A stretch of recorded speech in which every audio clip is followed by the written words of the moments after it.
People always thought I had a perfect life. A successful jewelry business, loyal customers, respect in the market, and a family that looked united from the outside. What no one knew was that the biggest threat to my success was living under the same roof as me.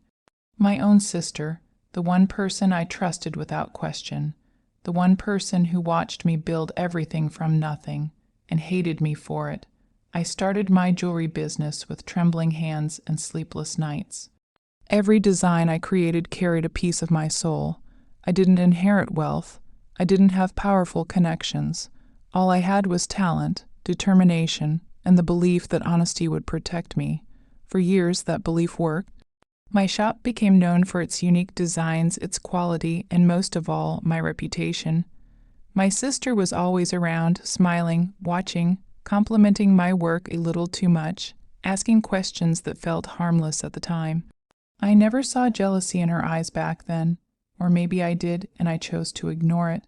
After all, she was my sister. Blood doesn't betray you, or so I thought. The day everything started to fall apart felt completely normal at first.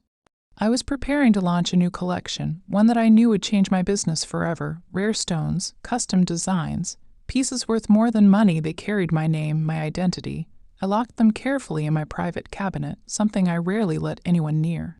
That evening, I stayed late at the shop, exhausted but proud.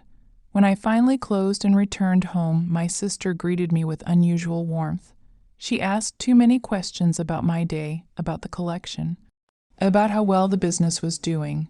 I answered casually, unaware that every word I spoke was feeding her plan. The next morning, I opened the cabinet and my world stopped. Several pieces were gone. Not misplaced, not moved, gone. My hands started shaking as I checked again and again, hoping I was mistaken. But the empty velvet slots stared back at me like open wounds. These weren't ordinary items. These were pieces already promised to high-profile clients. Pieces that carried contracts, trust, and my entire reputation. I didn't scream, I didn't cry, not yet. I checked the cameras. Conveniently, the footage from that night was corrupted. Too convenient, my heart sank in a way I had never felt before. Someone close to me had done this. Someone who knew the security. Someone who knew exactly what to take. That night, I watched my sister laugh at dinner, scrolling through her phone, completely relaxed. I studied her hands, her jewelry, her behavior.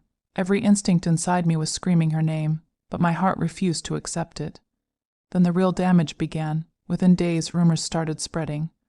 Clients began calling, angry and confused. Someone had contacted them, offering similar designs at lower prices. Someone claimed my business was unreliable. Someone said I was copying designs instead of creating them. My sales dropped overnight. And my sister, she suddenly had money, new clothes, new confidence, new contacts. That was when the truth finally settled into my bones. She didn't just steal my jewelry. She stole my identity. She sabotaged my business. And she enjoyed watching me struggle. But what she didn't know was that I had stopped being the naive sister who trusted blindly. I stopped confronting. I stopped begging. I stopped reacting. I started planning. Quietly, carefully, patiently, because if she thought jealousy would destroy me, she had no idea what was coming next. I spent the next few days pretending everything was normal, even smiling at her as if nothing had happened.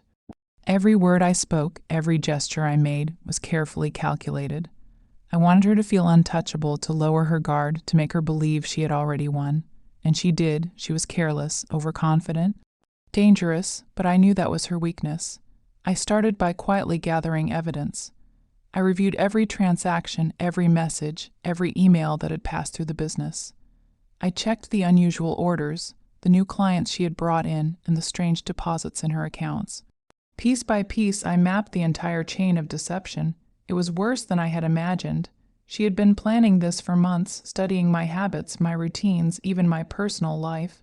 It wasn't just theft. It was a calculated attack on everything I had built. Once I had the proof, I created a plan that was equal parts subtle and devastating. First, I needed her to feel secure. She needed to believe that I had no idea what she was doing. I kept smiling, kept pretending, even complimented her on the success she was enjoying. I watched her face light up with pride every time I mentioned my losses and how she had helped me through them. That made me shiver, but I used it. Every reaction she gave me was a clue. Every mistake she made was another brick in the path to her downfall. Then came the bait. I staged a private exhibition, announcing that I had created a new collection pieces that would outshine anything she had ever seen. I advertised it to a few select clients, ensuring that the news would reach her ears. I made it sound expensive, rare, almost mythical. I included a few hidden pieces that were, in reality, replicas, nothing valuable, but designed to lure her in, and lure her in she did. I saw her the moment she arrived at the exhibition. She didn't even try to hide her excitement. Her eyes scanned every display, her hands itching to touch every piece. I noticed the way her lips twitched, the subtle tremor in her fingers. She thought she had discovered an opportunity to steal again, to claim more than she deserved. She didn't suspect that every move she made was being recorded, every step tracked, every plan anticipated. The next part required patience. I began leaking small rumors to the right people, influential clients, social media connections, even some of her close friends. I painted a picture that made her look desperate and manipulative, careful not to reveal my hand. People began noticing inconsistencies in her stories, her sudden wealth, and her unusual behavior. A few clients approached me, confused about the differences between what I promised and what she delivered. Meanwhile, she continued to dig deeper, believing she was untouchable. She began to reach for things that were already traps. Contracts I had made legally binding were ready to collapse her claims if she tried to overreach. Every message she sent, every email she forwarded, every interaction she had was being stored for later use. The psychological game began next. I started leaving subtle hints that I knew more than I pretended. A question here, a comment there. She froze once, realizing perhaps I wasn't as clueless as she had thought. But she recovered quickly, too proud to back down. That pride, that arrogance was her Achilles heel. One evening, she tried to sneak into my storage room. I watched the security feed hidden in my office, noting every step. She had learned the routine, the timing, even the security patterns, but she hadn't anticipated the new locks, the silent alarms, or the cameras I had repositioned just days before. I didn't confront her. I let her leave, pretending ignorance. But inside, I felt the thrill of knowing the next move she made would be her own undoing. I also began to reconnect with clients she had taken from me. I reached out discreetly, offering small incentives and personal apologies for the confusion. Slowly, they returned. Slowly, my business began to regain the stability she had tried to destroy. I watched her panic from afar as she realized her influence was waning.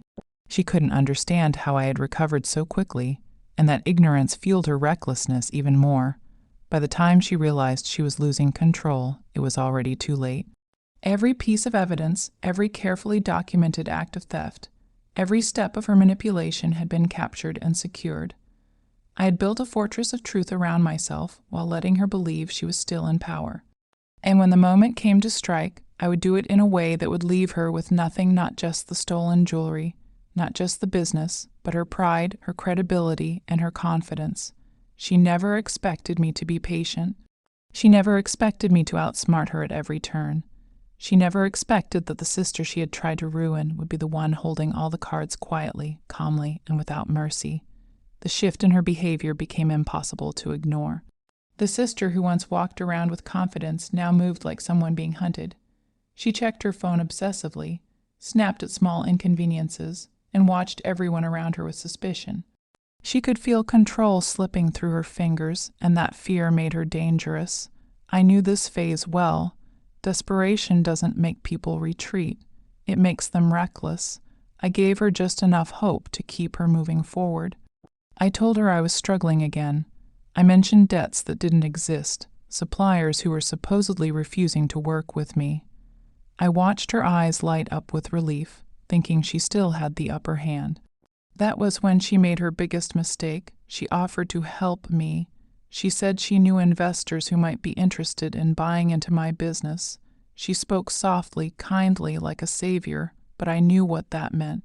She wanted access, legal access, papers, accounts, contracts, everything she could twist and weaponize. I agreed immediately. The meeting was arranged in a neutral space, a private office downtown.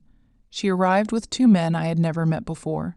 They looked professional enough, but their eyes told a different story. They weren't investors. They were predators, and she had brought them straight to my door, believing I was too desperate to question anything. What she didn't know was that my lawyer was already involved. Every document placed on that table was carefully designed. The clauses were legal traps, airtight and unforgiving. If she tried to manipulate them later, it would expose her completely. I watched her skim through the papers, confident and careless, signing where she shouldn't have, nodding along as if she understood every word. I signed too. That night she celebrated. I could hear her laughter through the walls. She drank, talked loudly on the phone, bragged about how smart she was, how easy it had been to control me. Every word she spoke was recorded, every confession captured. I didn't sleep. I just listened. The next phase began quietly. Clients who had bought stolen designs started receiving legal notices, not accusations, questions, requests for verification. They panicked. They reached out to her first, demanding answers. She lied, of course, but lies collapse under pressure. One client came to me directly holding two identical pieces, one bought from her, one from my shop. The difference was obvious: inferior stones. Poor craftsmanship, cheap imitations. That comparison spread like wildfire. Social media followed, subtle posts, anonymous comments, discussions about authenticity, about trust, about betrayal and family businesses. I never mentioned her name. I didn't need to. People connected the dots themselves. Whispers became conversations. Conversations became conclusions. Then came the audit. A routine financial review triggered by irregular activity. Accounts frozen, transfers questioned, sources of income scrutinized. She stormed into my home that night, furious, trembling, screaming that I had set her up. I looked at her calmly and asked a single question. Where did the jewelry come from? She froze. For the first time, I saw a real fear in her eyes, not anger, not jealousy, fear. She realized then that I knew everything, that I had known for a long time, that I had let her walk straight into this without stopping her. She tried to cry, tried to beg, tried to remind me we were sisters, blood, family, history. I reminded her of every night I worked until my hands bled. Every design she mocked, every time she smiled while destroying my reputation. I reminded her that family doesn't steal, sabotage, and smile while doing it. She left that night in silence. The legal consequences came fast after that. Evidence was submitted, footage, messages, contracts, financial records. It wasn't dramatic. It was precise, like a slow blade. Every defense she tried collapsed under facts she couldn't explain away. Her partners disappeared first, then her friends, then the clients. One by one, they backed away, not wanting to be associated with scandal. Her phone stopped ringing. Her account stayed frozen. The confidence she once wore like armor shattered completely. And still, I hadn't delivered the final blow, because revenge, when done right, isn't loud. It's patient, and she was about to learn what it feels like to lose everything the same way I almost did, slowly, publicly, and by her own hands. By the time the court notices were delivered, she was already unraveling. I could see it in the way she avoided mirrors, in the way her hands shook when she tried to hold a cup of coffee. The sister who once looked down on me now looked at the floor when our eyes met. Fear had hollowed her out, and yet part of her still believed she could talk her way out of it. She always had. She came to me late one evening, unannounced. Her face was pale, eyes swollen from crying. She didn't knock. She just walked in, as if she still had the right. She told me the lawyers were exaggerating, that things had been misunderstood, that the system was unfair. I listened quietly. Then she did what I never expected. She blamed me. She said if I had shared my success, if I hadn't shown off, if I had been a better sister, none of this would have happened. That jealousy wasn't her fault, it was mine for giving her something to envy. That was the moment I knew she felt no real remorse, only regret that she had been caught. I told her the truth, calmly and without anger. I told her that every choice she made had been documented, every theft. Every lie, every attempt to destroy my business. I told her that I had stopped protecting her the moment she decided to ruin me. Blood didn't give her immunity. Love didn't erase consequences. She dropped to her knees. I didn't feel victory. I felt closure. The trial didn't take long. The evidence was overwhelming. Security footage, expert testimony confirming the stolen designs, financial trails that led directly back to her. Each revelation stripped away another layer of her false confidence. Her lawyer stopped making eye contact. Even he knew it was over. The verdict wasn't dramatic, no shouting, no collapse in the courtroom. Just words read aloud that changed her life permanently. Restitution, penalties, a record that would follow her wherever she went. Her name, once spoken with pride, now carried a shadow. Outside the courthouse, reporters waited. I said nothing. I didn't need to. Silence was more powerful than any statement I could make. The truth had already spoken for me. My business, meanwhile, began to heal. Clients returned, some apologizing for doubting me. Others simply relieved that authenticity had been restored. Orders increased, partnerships reopened. My name, once dragged through whispers, was now associated with resilience. As for her, she disappeared from my daily life, moved away, changed numbers, changed faces. But you can't outrun what you are. Everywhere she went, doors closed quietly in front of her. No one trusted her, no one invested, no one listened. One afternoon, months later, I found one of my old designs in a drawer, a piece I thought was lost forever. I held it in my hand and realized something important. She hadn't taken my strength, she had only revealed it. I didn't win because I destroyed her. I won because I refused to become her, and yet the story wasn't finished. Because sometimes consequences have an echo. The months that followed were quiet, almost peaceful.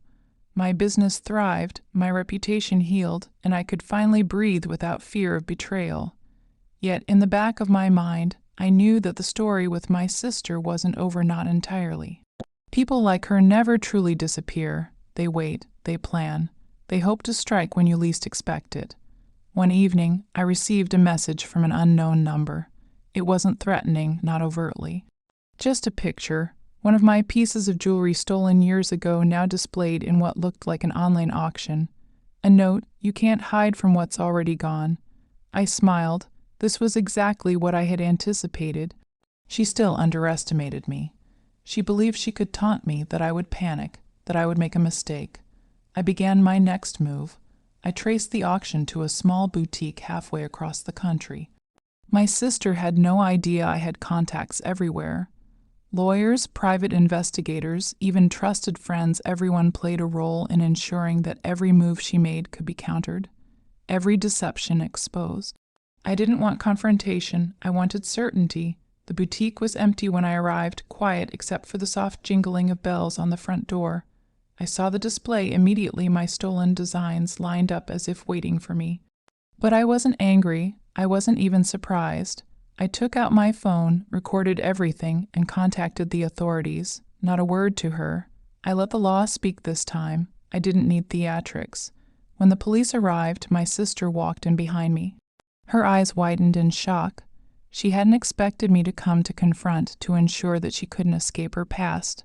For the first time, she looked small, frail, defeated, not because I had spoken, not because I had accused her, but because she finally realized that her choices had consequences too long delayed. They arrested her quietly. She didn't resist. She didn't argue. She didn't cry. Nothing. She simply stared at me, and in that moment, I saw the full weight of her own regret. She had gambled everything on envy and lost. Afterward, I reclaimed my jewelry, my clients, and my business. The pieces that were stolen and sold were returned to me. Some recovered physically. Others refunded through legal settlements. But more importantly, my peace returned. I no longer feared betrayal. I no longer doubted myself. I had survived the envy of my own blood and emerged stronger. And yet, life had taught me a lesson deeper than revenge. Power and justice are not found in anger or hatred. They are found in patience, planning, and unwavering belief in your own worth. My sister had tried to break me. She had tried to erase my life. But she didn't understand that what she underestimated most was me. Years later, I would tell this story quietly to friends and family, not to boast, but to remind myself that resilience is born in the fire of betrayal. My business flourished like never before. Every collection I released carried a subtle story of survival, a silent testament to endurance. And every time I looked at the jewelry, I remembered, success is sweeter when it is earned, protected, and never taken for granted. As for my sister, she remained a shadow in my life. A cautionary tale of envy, recklessness, and the consequences of underestimating someone who refuses to be defeated. I forgave her not because she deserved it, but because I needed to release the weight of hatred that had once threatened to consume me. Forgiveness was mine, not hers, and in that forgiveness I found true freedom. I never expected her to steal from me. I never expected her to ruin my business. But I had always believed in one thing, that the one person who could betray me the most could also become the reason I discovered how unstoppable I really was. And in the end, that was the greatest victory of all.